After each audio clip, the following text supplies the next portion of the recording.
当你今天如果不太明确知道你的手上这些重要事该怎么排序的时候呢，第一，先去思考一下你的目的是怎样。离你的目的越近的那件事情，就是越重要的事情，后面的事情都应该忽略。你必须非常专注的，像猎豹一样的盯紧你前面要做的这件最重要的事情。请开启下面的小铃铛，打开全部的订阅。有一个小伙伴问了一个问题，他说他现在懂得82法则了，知道重要的事情要先做，他有很多的事情他要开始做下去，他要开始排优先顺序了。但他现在遇到一个很大的困扰，就是他不知道哪些事情是重要的，哪些事情是不重要的。事情摊下来，他知道要分类，但不清楚。第二是他心里有一个隐隐约约的声音在想说，这些事真的不重要吗？不重要这件事真的可以不用做吗？我相信这些问题大家都有。那现在就要跟大家解析这背后的东西。其实根本的原因在于说你不清楚你背后真正的目的与目标。原因是这样子，其实在这个世界上面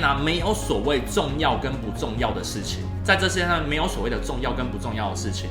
但是如果你有一个目的出来的话，那个重要跟不重要的排序就会跑出来了。所以为什么有些人会觉得这件事重要，有些人觉得这件事不重要，是因为背后的目的以及目标不同。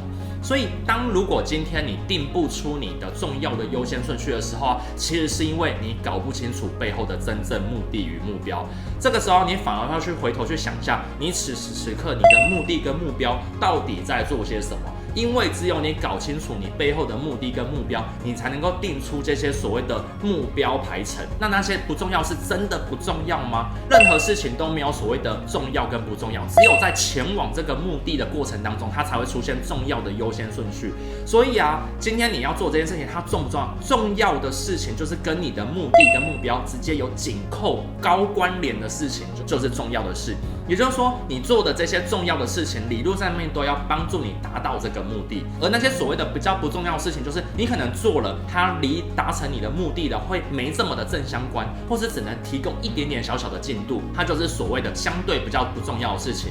那这些不重要的事情再回到我这个82法则当中如果今天你的事情大部分的20%贡献了80%的绩效，所以你要先去做那些零碎比较不重要的事情吗？不是的，因为它会远离你的目的。你应该要做的事情是那些能够跟你的目的跟目标直接正相关的事，先把它做完，再去做那些不重要的事情。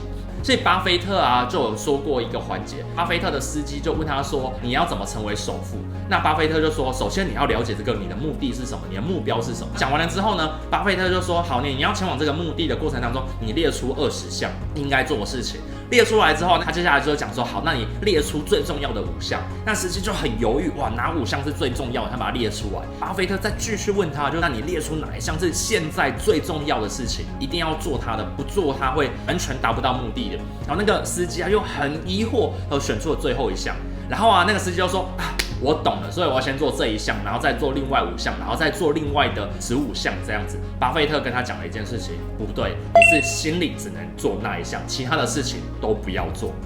为什么会讲这件事情呢？你不是讲说重要的事情要优先去做它，其他只是没有这么正相关。没错，在82法则的原则当中就是那一件事情可能就达成80%了。所以你达成那80%了之后那就会有正当的成效跑出来。你必须先把你全部的心智跟心力集中在那一项上面。你做完了之后你去审视你的目标成果，如果成果没有达成，再去做第2个 priority。所以这就回到了第3个议题出来，不是那件不重要事情不要做，而是那些不重要的事情先不要放在心上，先去把最重要的事情，也就是跟你的目的最扣紧的那件事情，把你全部的心智模型都放在上面，去认真的先达到它。等到达到了之后再去做所谓的回教目标的动作。这个时候再来去思考你下一个目的以及目标要做的事情就好了。那如果说你对这项理论有点兴趣的话，你可以去查一个东西叫做 CAPD， 我非常鼓吹的一种做事运作思维逻辑。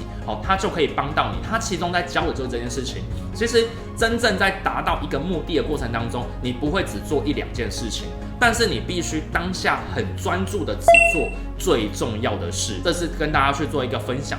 所以啊，当你今天如果不太明确知道你的手上这些重要事该怎么排序的时候呢，第一，先去思考一下你的目的是怎样，离你的目的越近的那件事情就是越重要的事情。第二件事情就是，当你排出这些所谓的优先顺序之后啊，这些后面的事真的都不要做吗？当下不要做，甚至当你还没有达成前面最重要的这几件事情的时候呢，后面的事情都应该忽略，因为啊，这个时候你没有心思去顾虑其他东西，你必须非常专注的像猎豹一样的盯紧你前面要做的这件最重要的事情，做了之后啊，再去根据你的成果再去修正你后面要做什么事情。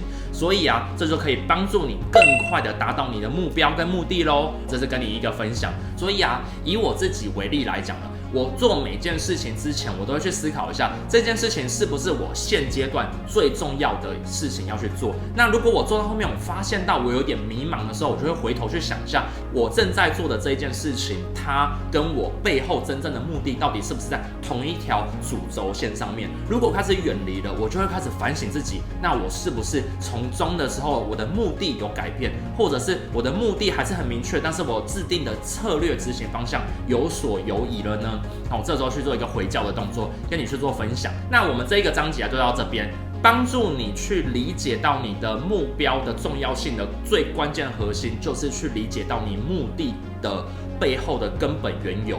当你越清楚之后呢，你越能够将你的重要的优先顺序给拉出来。第二，就是拉出你的优先顺序之后啊，请专注在你最重要的那件事情上面，先做就好，其他事情都先忽略。那这些理论啊，其实我在其他的篇章也都有提到哦。不论你是要用在创业，或是在领导管理，或者是你个人的目标管理、目标的前往，都可以用到，甚至减肥跟你的自我的学习、考试都可以用到哦。好，那知道跟做到之间的差距啊，就在于什么？在于大量的执行与练习。好，那希望今天的影片对你有所帮助。我是马克凡，我想跟你分享这一切东西呢，其实我都写在这个我的自己的书里面《关键思维》当中，你可以来看看书，希望对你会有帮助。那今天呢，影片呢就介绍到这边。